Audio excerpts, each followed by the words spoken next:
guys, today I'm filming my Hit It or Quit It thoughts on hauls number 68. If you guys have never seen one of these videos from me before, I'll have a playlist linked down below. And basically I'm going to be reviewing all the products I feature in a haul from 11 months back to let you know my current thoughts on those products. I will have my original video linked down below, and I will list and link all the products that I mentioned. And this haul was actually to show you all the things I purchased during the Ulta 21 Days of Beauty for spring 2019. And the day that I'm filming this is March 7th, and just today we saw the very first sneak peeks of the items that are going to be on sale for this spring, and I'm excited about a couple of things, but we have a ton of repeats, which can be good or bad. It just depends. Maybe you're able to stock up on your favorite products, or maybe there was something that you considered buying last year, you decided not to, regretted it, and now it's on sale again. So I'm a little in between, but I am excited that I think I won't be spending as much money as I did in the haul I'm about to share with you now, but we'll see what kind of online deals they have. Usually there are quite a few online only deals, so I'm feeling excited about it either way. Like, part of me wishes there were more things I wanted, but then the other part of me that's trying not to spend as much money this year is grateful. So with all that being said, let's just jump in to review the things that I hauled this time. So the first thing is the Badescu drying lotion, and if you've never seen this before, you can either buy these in a glass bottle or a plastic bottle. Glass is more chic, but also it's more breakable, so I went with the plastic. And you got a clear solution at the top and then this pink powder at the bottom. You're not supposed to shake it up, you're supposed to leave it like this. You just stick a Q-tip all the way down in the bottom. You just put it on any spots. It will help pull them out, dry them up, and it does work really well. I've been breaking out for the past like year, actually, if I'm thinking about it, because it was really like right after I had my miscarriage, so it's almost been a year, and it is really like right here in this area, and I have been very lazy about treating my spots, but I do need to get better about it. I do need to get back into it because this does work really well, so I definitely do recommend this. And Badescu is probably my favorite skincare line. I love trying out all these different products, but this line has great products and they're not that expensive, so if you can get them on sale, amazing. Half off, great. 20% off coupon, awesome as well. But this is a good skincare brand that is not very expensive. So anyway, I do really recommend this product. I think it works very well. The next thing I purchased is a surprise favorite of mine. This is the Ulta Beauty Precision Foundation Brush, and I purchased this based on the recommendation of Makeup by Mariela. I love her channel so much, I will link it. And this, I really don't know how to describe it, because this is not your like typical flat foundation brush. It does have more of that, like, it's not a duo fiber brush because it does pack on the coverage. It's not light, but you can tell that there are like multiple fibers here. It looks like a regular buffing brush, kind of like bristles, but this is very dense, but it is flexible. And this does a really great job of packing on the coverage of my foundation. I have mostly been using this if I'm trying to blend out blemish concealer, and sometimes if I have like a lot of spots all over, I will just kind of like shellac my concealer on. I did that today because I have a breakout down here, and I just put my concealer on and then literally press it, and it keeps the coverage but blends it out so nicely so it doesn't look so heavy. I also have really loved using this. I'll apply like my foundation all over, and if I need more coverage on my cheeks, going in with the Estee Lauder Double Wear Maximum Cover, I'll just take a little bit of that on my cheeks, blend it out with this brush. Incredible. I absolutely love this. This probably is my favorite foundation brush. I tend to use a sponge most of the time, but really this does a great job of keeping the coverage, blending everything out, looking very airbrush. Really, really recommend this brush. It's a unique shape to me and it works really, really well. The next thing was something that I had purchased and then I ended up returning. That would be the Becca Backlight Priming Filter. And this is one of those repeat products, goes on sale every year. And I had decided that I liked it enough that I wanted to buy it in the full size. But I found a set at TJ Maxx that had a mini gloss, moonstone highlighter, and then it had this travel size of the Backlight and First Light Priming Filter for a really great price. And in these travel sizes, you get half of what you get in the full size, you do get half a fluid out. So I ended up returning the one that I bought during this sale. I returned it unused so it can be sold again. But this is something that I am panning right now in my spring project pan. I really love this primer. Now I do have very oily skin, but from time to time I do like a hydrating or a glowy primer. This one is not hydrating, but it is glowy. And for me to find a glowy primer that's not oily, I love that. It looks beautiful on the skin. Now I do wear such full coverage matte foundation. The glow doesn't peek through a ton, but I still really enjoy it. And it has a very nice light, fresh scent. Definitely my favorite glowy primer that I've tried, or one of my all-time favorites. Definitely do recommend this, really for all skin types if you're looking for more of a glowy primer. And the next thing I had purchased was the Dermablend Translucent Loose Setting Powder. This is my holy grail under eye setting powder. It's also great for setting the face. I have tried several white looking translucent loose powders. This one is the best. It does help brighten my skin, but it doesn't leave an intense white cast. It's easy to apply with a sponge. It doesn't cake up or look heavy on my skin. I love this so much. It does not look dry under the eyes. It doesn't really accentuate my lines.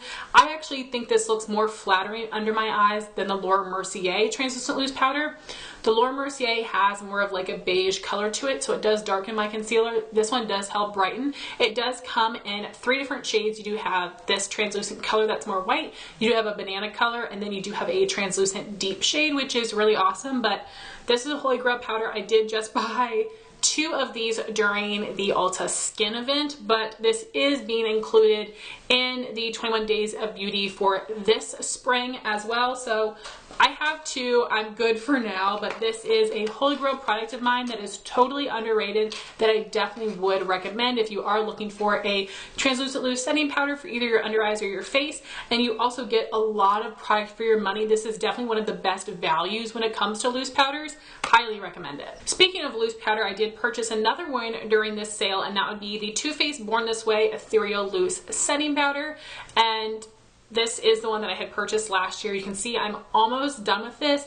This is a fantastic powder. So this one does have a tint to it. It is a lighter shade that is a bit more yellow tone. So depending on my foundation combination, this can be a little bit dark and a little bit yellow for me. So I do mix this one with the Maybelline Fit Me Loose Powder in 5 Fair. Perfect mixer. And this powder is so great. It helps to set my skin, make it look flawless, airbrush, hold my makeup in place, but it does not make me look dry or matte. So this is a powder that I tend to use to set my entire face in the winter time and the spring. It works perfectly for that. And then for more like summer, fall, I tend to use the Too Faced Peach Perfect, also mixed with the Maybelline for color purposes. But this is a phenomenal powder. I absolutely will repurchase this again. Next would be a bronzer, and I am excited to see that the Too Faced bronzers are going to be on sale this year. And I was going to purchase Milk Chocolate, but my friend Jean is decluttering hers to me, so I ain't mad about that at all. One for free is better than 150% off. But the one that I did buy last year would be this most beautiful packaging. This is the Sweethearts bronzer in the shade Sweet Tea, and this does have a nice subtle sheen to it, and this is more of like a neutral tone bronzer. I do like this one. I think it looks very beautiful on the skin. I have not used this one a ton. Right now I think I do have like too many bronzers, because usually we use one bronzer and one contour powder each season. Right now I have a few too many, and I have not given this one the most love.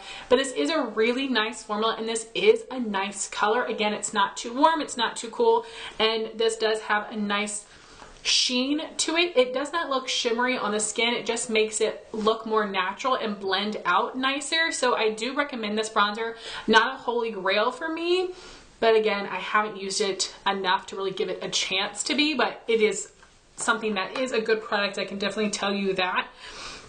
The next thing I purchased was the MAC Pro Longwear Paint Pot in the shade Soft Ochre. Painterly and Soft Ochre were the 2 shades on sale. Painterly has more of a pink tone. Soft Ochre has more of a yellow tone. And I was so excited that these are part of the sale, because these are very cult classic products from MAC, and I probably should have tried Painterly. I wanted something more yellow tone because I do have more yellow tone skin, but this looked too yellow and it was too dark for me. And I have used some MAC paint pots in the past and I wasn't wowed by them, but it looked dry and heavy on my lids and the color was not right for me, so I did end up returning it. I'm not tempted to buy any more. I will always have a place in my heart for MAC, and there are several things I still love, but I do not need that thing in my life, especially with the way that I apply my shadow and my primer. I do just use like a regular like translucent primer, and then I set it with certain colors of powdered shadow. So it's not necessary for me to have an eye primer with pigment to it. So not something that really worked well for me. The next thing I purchased was a single shadow from Urban Decay. This is the shade Riff. This is something I've always wanted because I love a good old warm neutral. I'm very basic. And this is a beautiful, warm, like orangey looking brown. And unfortunately, for some stupid reason, this single has shimmer pieces in it. Now, it does look like more of a matte base with freaking glitter, so it does blend out really nicely, and it does look mostly matte on the eye, but sometimes depending on the angle you can see a little bit of that shimmer, which is just annoying. But sometime last year I did end up purchasing the Urban Decay Born to Run palette, which does have Riff in it as well. So of course I don't feel the need to have them both, but I bought the single before I bought the palette, unfortunately. But I actually do prefer Riff in the palette because this one is completely matte. And you can see that the shades actually look a little bit different. I definitely do prefer the one in the palette, but the single one works well too. I need to use it more. I have not used it a ton. I've thought about depotting this to see if I'd use it more, but I'm not sure, so I'm going to leave it as is. I do still think it's a beautiful color, but if you already have the Born to Run palette, you don't need it in a single, and you definitely have shades similar to that one. So I do wish I did not buy that one, just for the fact that I now have two of them in my collection and I don't use them enough to have two. And like I said, I do prefer the one in the palette because it is a true matte shade, but I do love the Urban Decay singles in general, and for the 50% off price, I do think it is pretty good. And then I had purchased 4 shades of the Bare Minerals Gen Nude Radiant Lipsticks. I was so excited for these. I bought the shades Tutu, Crush, Heaven, and XOXO. Again, I will have my original video linked so you can see the swatches. I ended up returning all of these and I was so bummed. The colors were very beautiful. This is like a medium to full coverage lipstick. It has a beautiful shiny finish, but these are so creamy that they do not last for a long time on the lips, and you do get that white inner rim, which I absolutely hate. It does cake up. Some of the lighter shades can definitely look like they're separating on the inside of the lips and they're not looking the most smooth, and they can look a little heavy. So I really don't love those very much at all. I did end up purchasing, which you guys will probably hear about in like 1 or 2 thoughts on hauls from now, I did end up purchasing another shade at a Bare Minerals outlet before I had tested these, which is so freaking stupid of me. And that is something I'm trying to pan right now because it's an easy to pan formula. It's a pretty color, but I just don't love the formula of those lipsticks. So for me, it is not something that is a favorite, and I did end up returning it. And the last thing I had purchased would be 2 of the Tarteist lip paints, which would be their lip glosses. I bought this Warm Nude in Obvi and this really pretty like warm pink rose color in the shade Goals. And I've got them swatched here. These are full coverage glosses. They do have a beautiful shine to them. They are a thicker formula, which I don't usually like, but I do find these comfortable on the lips, and they are really beautiful shades. I did have a mini of the shade Obvi, which I had used up in a project pan previously, and I ended up loving it so much I did want to buy the full size.